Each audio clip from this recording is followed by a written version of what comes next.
Welcome to On Texas Football. I'm Bobby Burton, joined by Rod Babers and CJ Vogel. It's time for a little Saturday morning conversation. Longhorns about ready to tussle with the Georgia Bulldogs for the second time this year.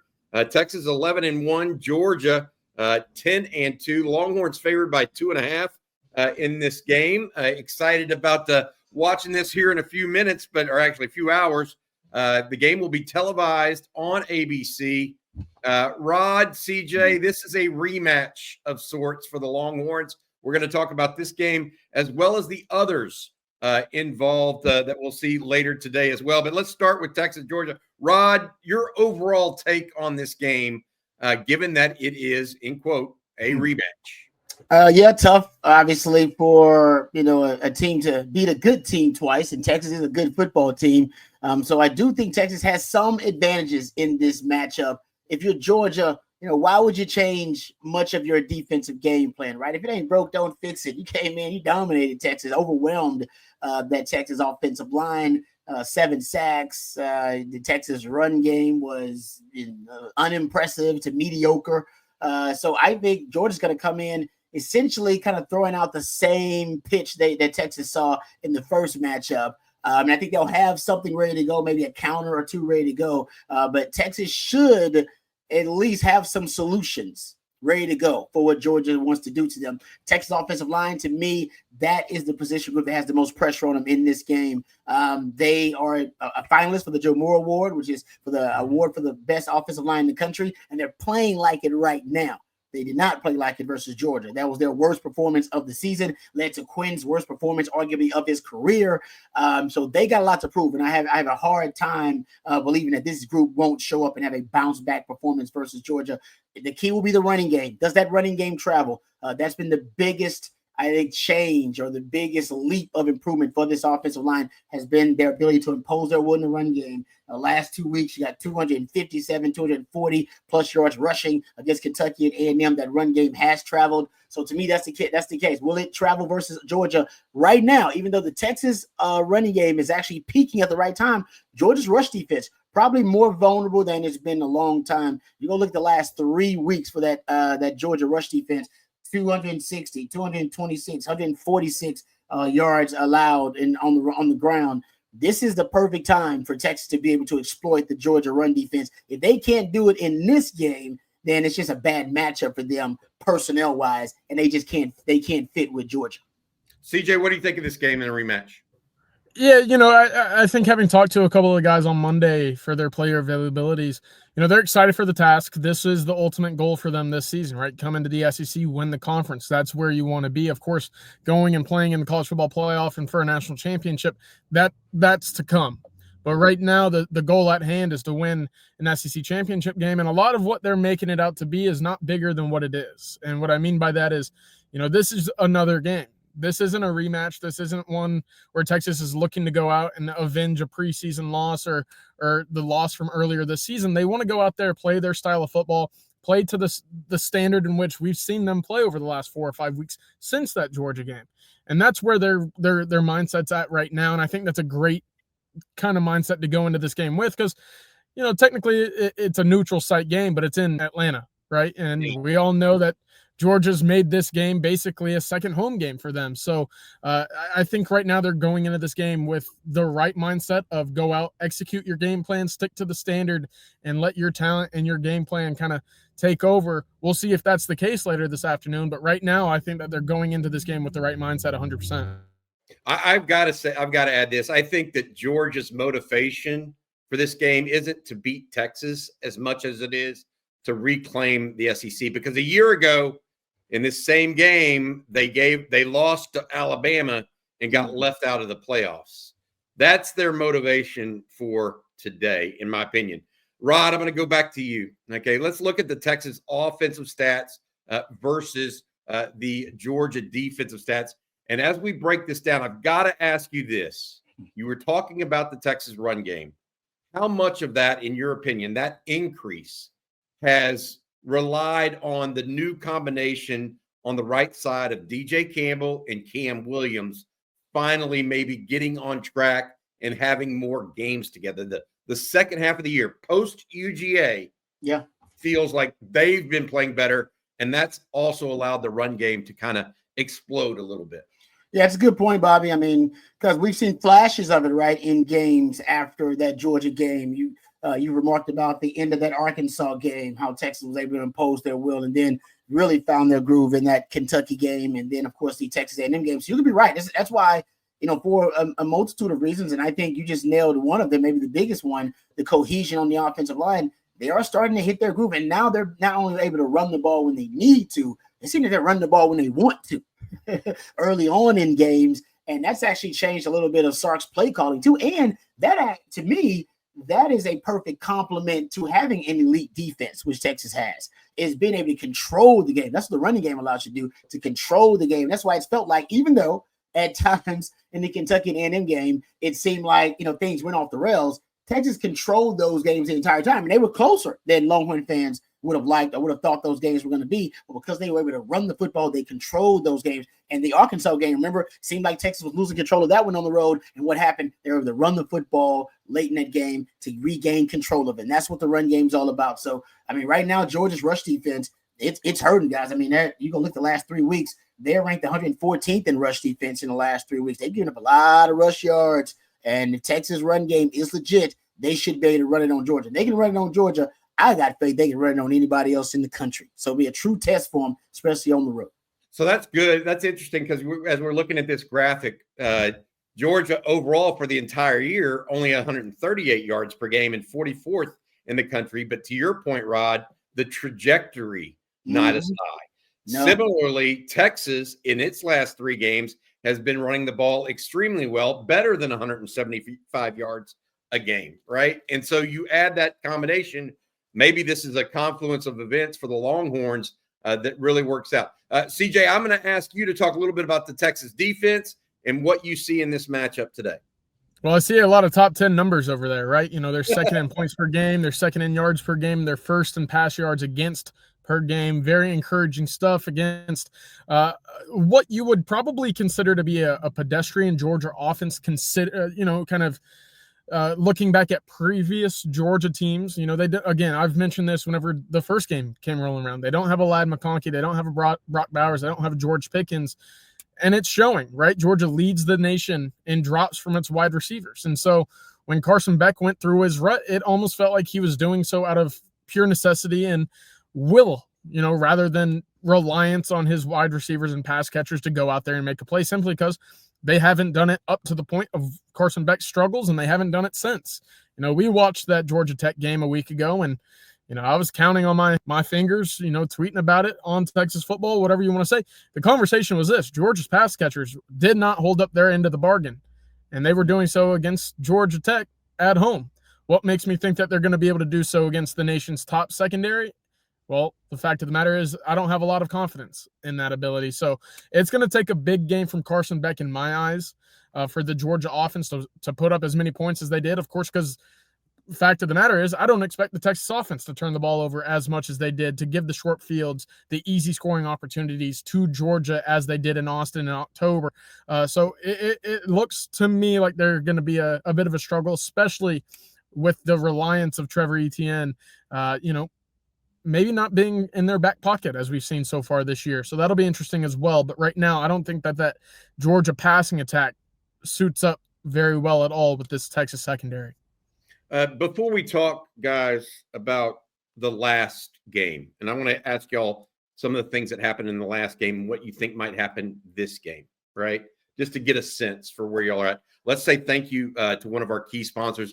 Each and every week this year, Duck Camp has been one of our key sponsors. I'm wearing one of their hats right now. I absolutely love it. This is their pointer hat, for duck hunting or dove hunting, whatever you want to do it. Duck Camp gear is made for the people that live for the moments out there where there are fish to catch, birds to hunt, time to kill, and football to watch. At Duck Camp, they believe you can't just sit around and wait for adventure to come to you. You have to get out there, stay out there, and make the most of every second. Here's the great seasons, y'all. Yes, hunting and football.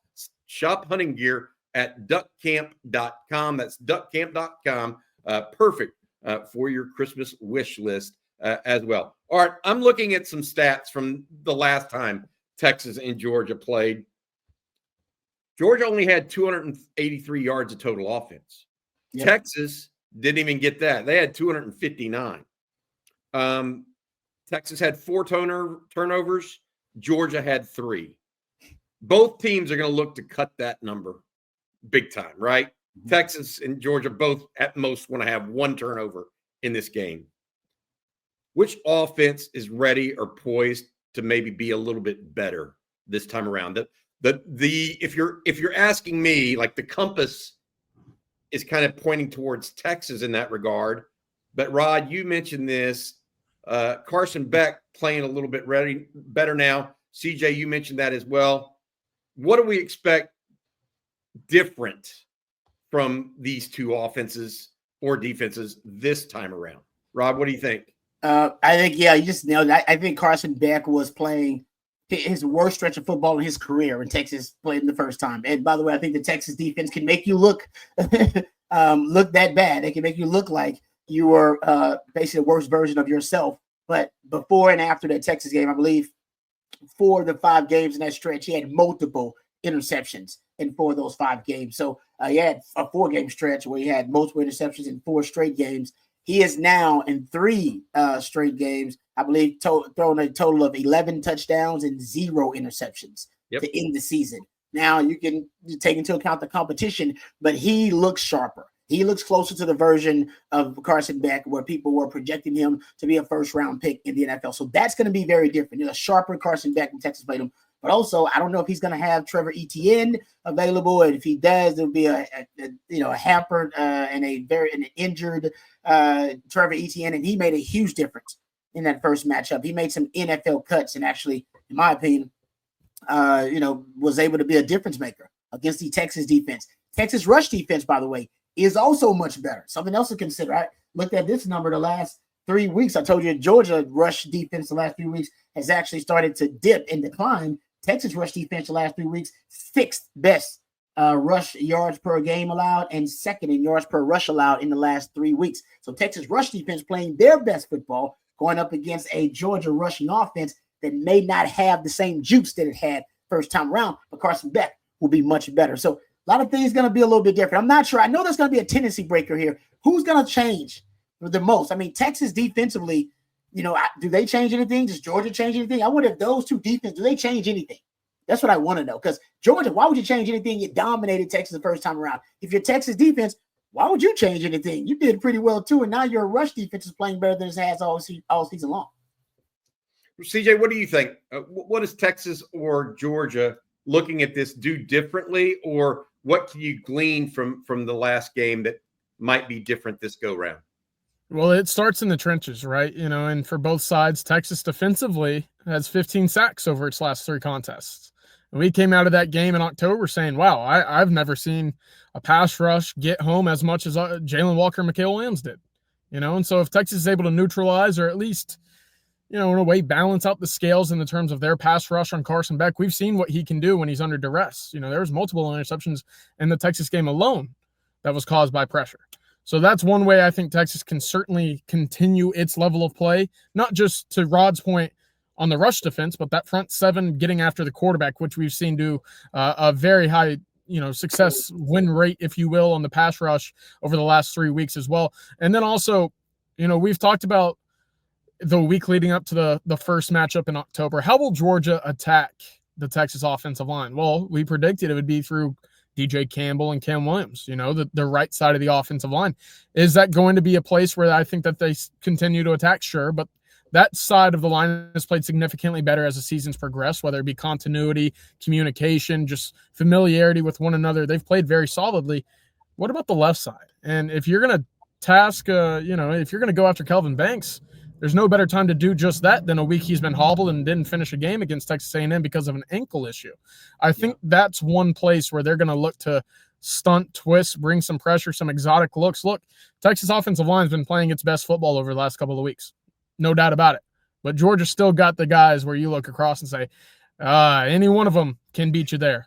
Yeah, Sark even said that on Monday, right, CJ? He said, look, we lost too many one-on-one battles to Georgia the first time around. I'll tell you another thing. The thing that I look for and that could change this game, the complexion of it more than anything, is not getting so behind so early. Yeah.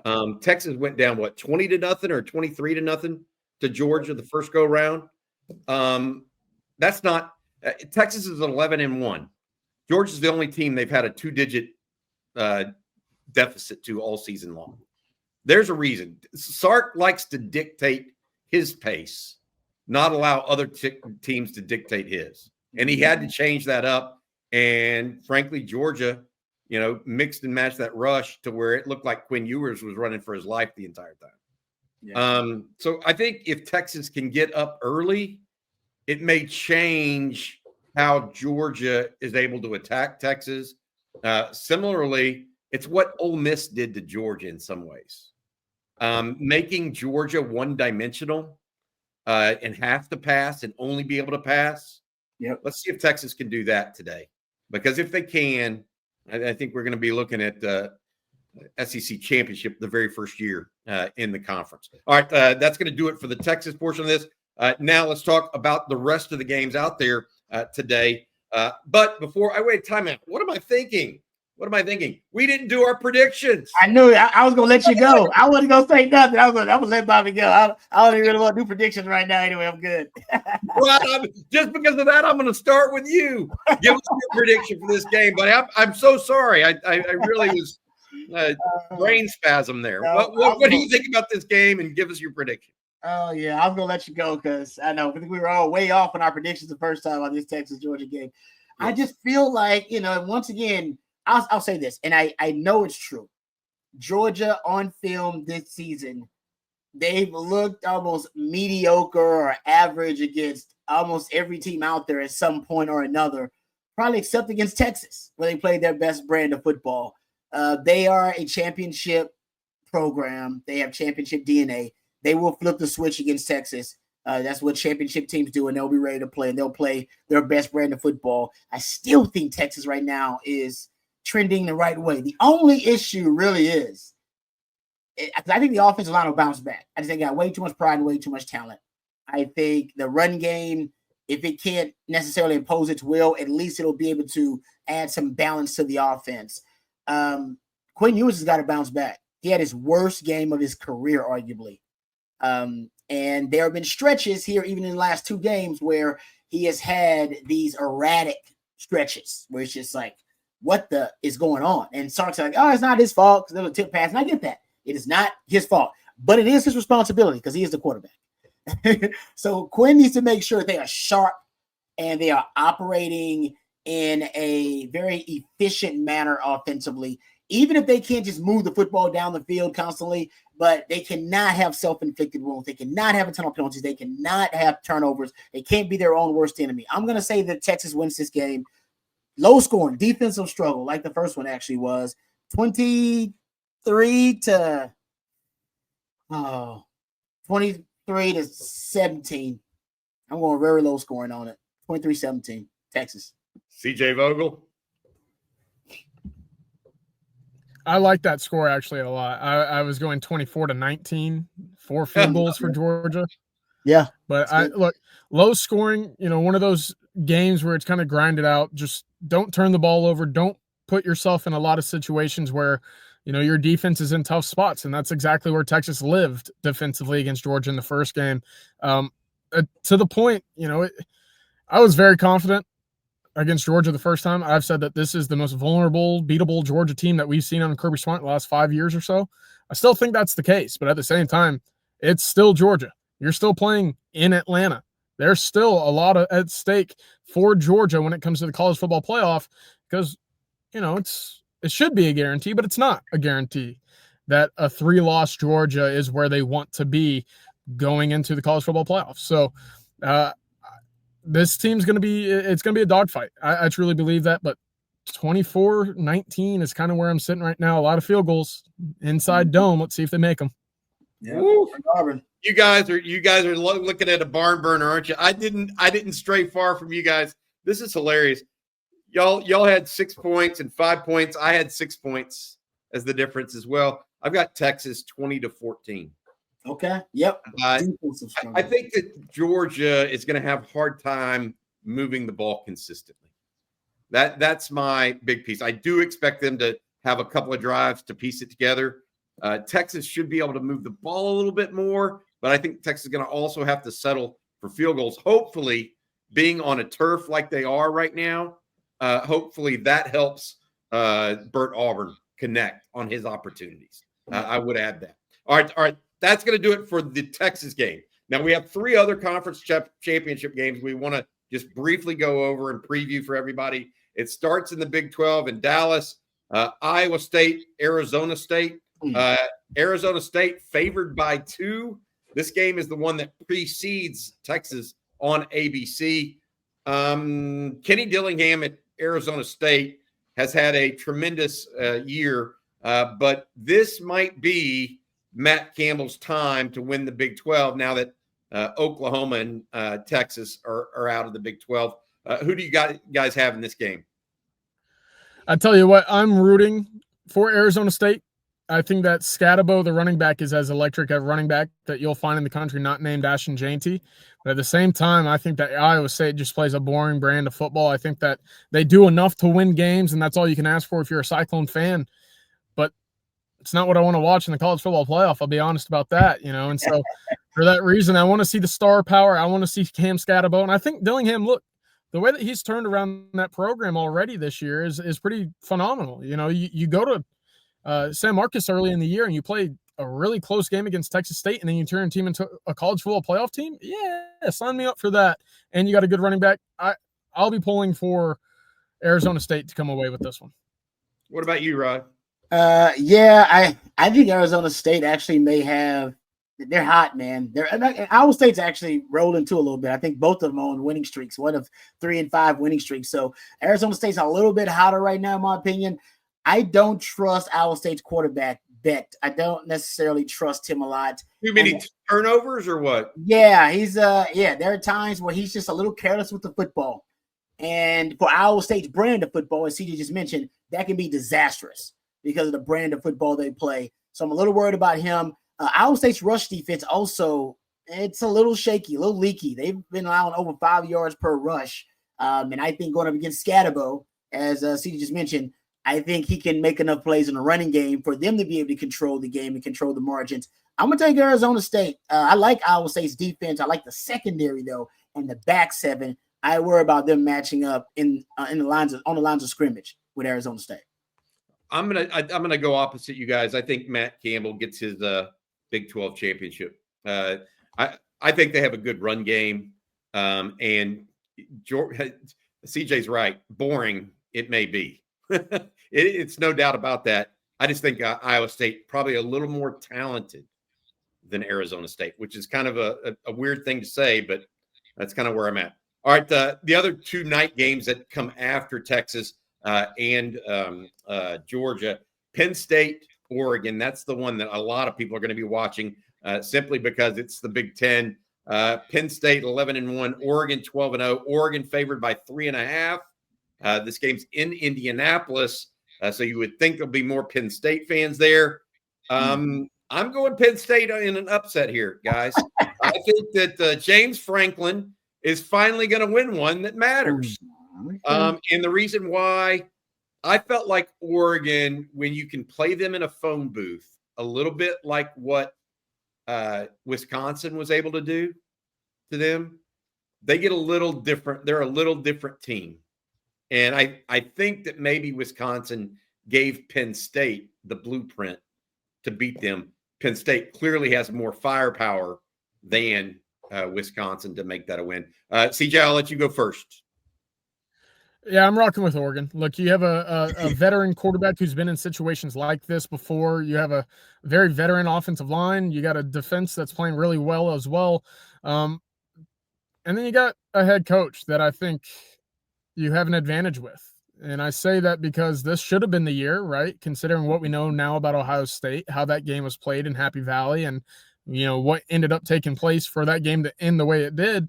Why should I believe that James Franklin is all of a sudden going to come out and win a Big 12 or a Big 10 championship? He had Ohio State on the ropes. He had 4 opportunities to put that game into his hands and win the game, and they just didn't do it. That's kind of who Penn State is. So Bobby, I love the bold prediction. It maybe not even be that bold, right? The spread's only about 3 or 4 points, but I've seen it too many times with James Franklin. I've seen it too many times with Penn State. I don't think I can side with them because of that's just kind of who he is. That's kind of who they are.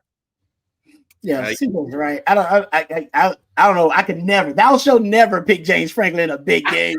Thou shalt never pick him in a big game. And I like James Franklin. I'm a James Franklin fan. All right, so that's why I can say it because I used to do it back in the day. I used to be the guy. No. This is gonna be the game for James Franklin. He's gonna break through here. He's got a lot of talent. This is the year. He's got the quarterback. He's got this. He's got that. It don't matter. CJ's right. If James Franklin is playing a top 5 team, he got no shot. He's 1-9 versus top 5 teams at Penn State. I think he's 1-14 versus top 5 teams all time. Top 10 teams, I think he's 1-7 versus top 10 teams, even at home. He's 3-18 versus top 10 teams, period. James Franklin is not a big game coach. He's a good coach. He ain't a big game coach. I'll pick against James Franklin every time it's a big game. I'll take Oregon. You guys are not believers. Not believers. I used to be. Tell you what. Maybe I'll get stung. I'll be the one that gets stung there. I will say this: if Oregon wins, Texas wins, or excuse me, if Penn State wins and Texas wins, who's the number 1 seed overall? Yep. In this college football playoff. Okay, so now we're rooting for Penn State. Maybe I just wondering. Clemson, SMU. We think a college football playoff berth is on the line for SMU, maybe, but they're ranked high enough now that they even might be able to lose this game and still go. Although the Mustangs are favored by 2.5. This game in Charlotte, so it should be a home game for guess who? Clemson. What do y'all think about Clemson's SMU? Is this the one game where SMU actually might have to play a team that has more talent than they do in the ACC? What do y'all think? Ooh, yeah. I like SMU. I'm gonna take SMU. I think they got enough of a pass rush to be able to make life difficult for Clemson. They got 5 different D linemen who have racked up at least 30 pressures and 4 sacks. They got some dogs. The Mustangs do on that defensive front, and Clemson's offense always looks clunky. It's always clunky. Like they struggle to get to 20. 24, 27 points. I think they're going to struggle to keep up with SMU. And I like SMU's defensive front. I like SMU's offense. I'll take SMU. CJ? I kind of like it, Rod. I mean, it's one thing. First, let me say this. If SMU does lose this football game, they are still a playoff team in my book. 11-2 ACC team should absolutely be in the college football playoff if that second loss comes in the ACC title game. Keep the 3rd loss, Alabama. Keep the 3rd loss, South Carolina. Keep the 3 loss, Ole Miss. They're behind SMU in my book. Now, I'll go to war for the ponies in that regard. With that said, I don't think that they're going to get a second loss. I think with the way that they've been playing, they're undefeated with Kevin Jennings as their quarterback this year. I think the one thing that kind of trips me up is the trench play. And it's not as good as what we've seen from Clemson in the past when they had Brian Bresee, Xavier Thomas, just legit 1st round, 2nd round guys year after year on the defensive line. They still got some dudes, and I'll preface that. But with what SMU and what Clemson have done against common opponents, I look specifically at Louisville, who Louisville stomped Clemson. SMU went on the road to Louisville and ended up winning by a touchdown. Part of me says that SMU is up for the challenge and is going to take home a title in their first year in the SEC. So I'm with it. I think that they're going to win this game. I'll tell you what, having better talent will cause turnovers. SMU, they only have one game that they turned the ball over like crazy. Was that Duke, I think, where Duke almost beat them? Like 7 turnovers? I think Clemson will turn SMU over because of some superior athleticism on defense. And that, even though I do agree with Rod's point, Clemson's offense can be clunky. I think that's a great word actually to describe it, or kind of intermittent almost. Yeah. Go. Hit or miss. Yeah. I'm going to go with Clemson in this game because I think SMU is actually going to get caught in that thing a little bit tentative, maybe. SMU might be, and Clemson's playing for their life right now. They've got to win if they're going to continue playing and make it to the college football playoff. SMU can still maybe, quote unquote, back in to the playoff. All right, that's going to do it for the Saturday conversation. It's brought to you by our friend at Duck Camp and also by our friends over at Yingling and Flight Beer. Rod B, what do you think? Oh, yeah, I'm a big fan. No doubt about it. Love me some Flight Yingling. Do a great job, and thank them as well for being a great sponsor of On Texas Football. Folks, check it out for yourself. Flight is the next generation of light beer with only 95 calories. It's an upscale light beer designed to elevate the customer experience with more taste and just 4.2 carbs. Flight is an easy-to-drink beer with a crisp taste. Try Flight from Yingling. It is fantastic. Once you try it, trust me, you'll be a fan like all of us are. Thank you very much to our friends over at Yingling and Flight from Yingling as well. Yeah, and thank you so much to Faust Distributing as well for being a sponsor throughout the year. Guys, this is the day. You know, we'll see if Texas goes back-to-back Big 12 championship, SEC championship. For Rod, CJ, and our producer, Matt Hutchison, and for all you guys out there watching today, we got a lot of stuff coming today. We got the tailgate at around 10 a.m., we've got the Watch With Us. Rod, you'll be part of that. Then we do the post-game. Rod, Brian Robeson, CJ will check in from the floor of the Mercedes-Benz Stadium as well. For all of us, have a great Saturday, and let's hook them, guys. Hook them.